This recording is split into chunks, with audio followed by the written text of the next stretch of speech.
જય દ્વારકાધીશ મિત્રો।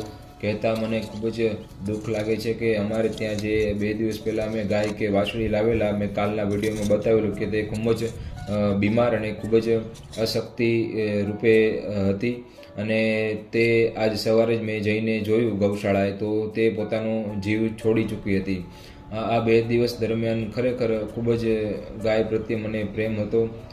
હળવે હળવે સારવાર જેવું થોડુંક સારું થાય એવું લાગતું હતું, પણ તે પોતાનો જીવ છોડી ચૂકી।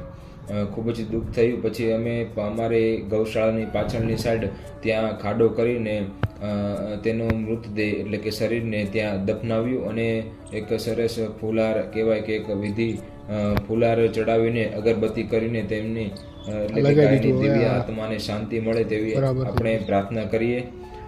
ગાય તરફથી ખૂબ જ મને પ્રેમ મળ્યો છે, ખૂબ જ હું લાગણી અનુભવું છું। ગૌ માતાને મોક્ષ મળે તેવી પ્રાર્થના કરીએ। જય દ્વારકાધીશ, જય ગૌ માતા, જય ગૌ માતા।